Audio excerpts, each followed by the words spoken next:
Coming into this season, I expected Anthony Edwards to make a lot of improvements to his game.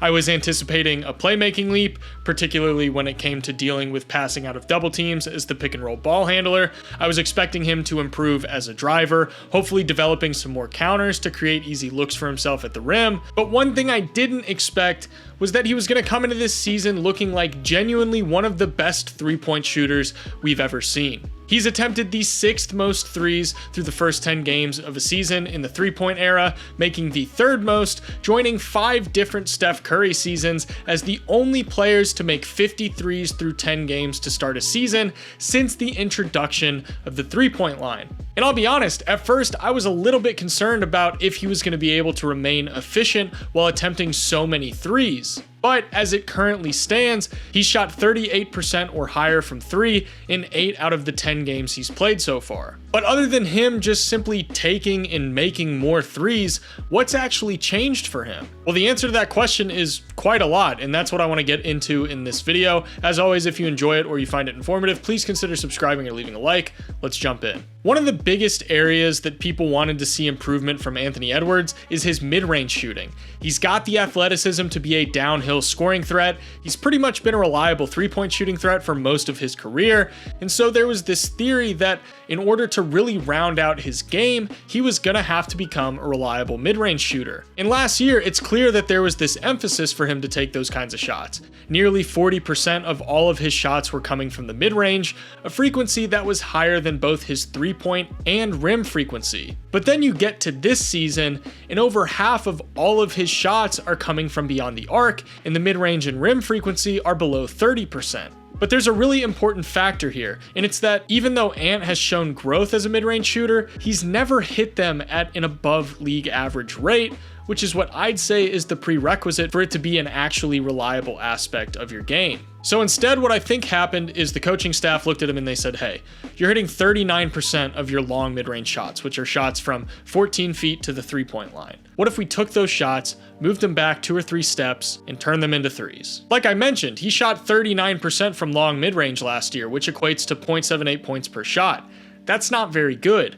But if you turn those mid-range looks into threes, that 39% clip goes from being worth not even 1 point per shot to all of a sudden being worth 1.17 points per shot. Obviously, it's far more complicated than that. And just because a player can shoot 39% from long mid-range doesn't mean that they can shoot 39% from 3. Just look at DeMar DeRozan for an example. He can shoot an elite efficiency from mid-range, but that doesn't translate out to the perimeter for him. But in the case of Anthony Edwards, it absolutely has translated. Let's look at this play from last year as an example. Ant is the pick and roll ball handler, and he's going to keep getting screens from Gobert until he can get separation from Derrick Jones Jr. Now he's got Gafford in drop, so he's got the space to take a shot, and the shot he ends up taking is just inside the three-point line, which obviously nabs them 2 points. But now you've got these threes that he's taking this year, where he's coming off of a screen, taking one dribble, and pulling the shot if he has the space, and there's nobody at the level waiting for him. In the past, it sometimes felt like he would come off of screens,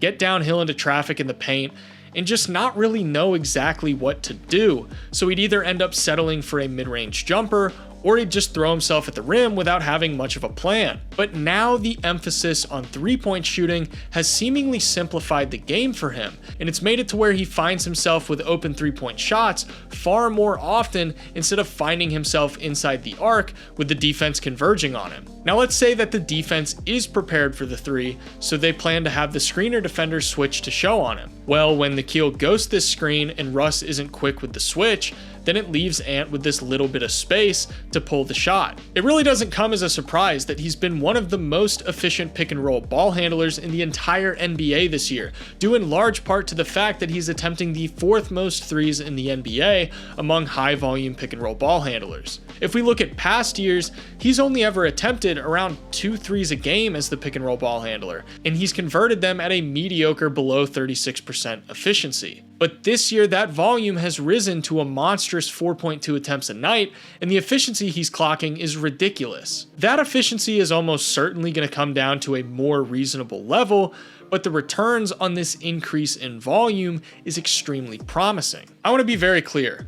There's a lot more to this than just fixing the math between 2s and 3s. First of all, I think this has been really important for helping Ant establish a rhythm a lot quicker. A lot of his shots are going from being difficult off the dribble 2s where he needs to make multiple moves to try and create separation from his defenders into now being one dribble pull-ups coming off of screens. It's much easier to get into rhythm when you're taking rhythm jumpers, and Ant's getting plenty of those now. Another thing that's important about this shift in his game is that teams are going to have to start showing far more aggressive coverages on him to prevent him from getting these open looks from deep. We're already seeing teams do it to a certain extent, with AD expecting Ant to come off the screen and look for a 3, so he kind of jumps out and he's going to get a hand up, but Ant uses the hesitation up fake to leave him in the dust and get downhill to the rim for a tough and one finish. On this side pick and roll with Randall, Collins is going to hedge because he knows Ant could get an open 3, so Ant's going to take advantage of this by splitting the defense and going to the basket, hitting the defense with the nice footwork to get the easy finish. Here we can see that Vucevic is ready to jump out at him coming off the screen on this empty side pick and roll, but this gets him pulled out of the paint, making it to where Ant can reject the screen and go straight up the middle to get to the basket and finish with ease. This should theoretically open up some passing chances for him on top of it all.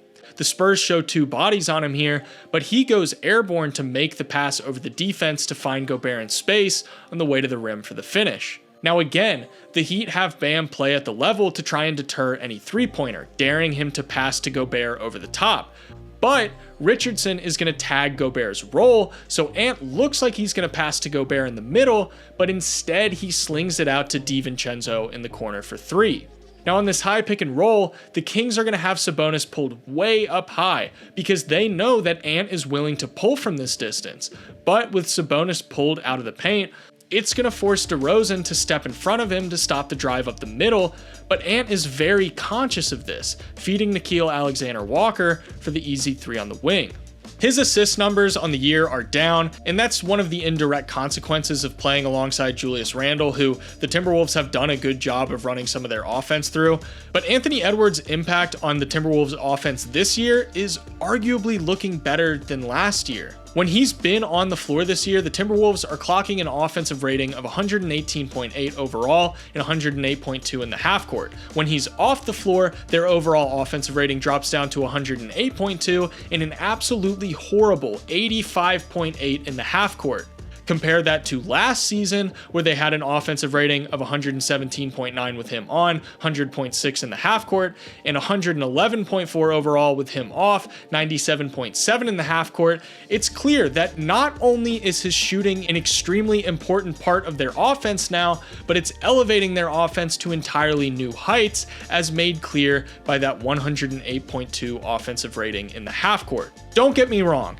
There is almost certainly a balance that's going to need to be struck with this 3-point shooting. But the reality is, if he's shooting like this, and this is the caliber of shooter that Anthony Edwards is, then he needs to keep taking them. And I'm not ruling out the possibility of Ant developing a reliable mid-range game, but at this point, I think it's unlikely that that's going to become a staple, especially if he's shooting like this from 3. It just makes way more sense for him to shoot these 3s instead of trying to get him to focus on the mid-range. It's going to open up new avenues, not just for Ant, but for Minnesota's entire offense. And even though he already had the makings of a superstar last year, this is going to take him to the next level. Really hope you guys enjoyed this video. If you did, please consider leaving a like and subscribing. Not only does that let me know that you want to keep seeing stuff like this, but more importantly, it lets YouTube know that you want to see more stuff like this. Regardless, thank you guys so much for watching. I'll see you in the next one.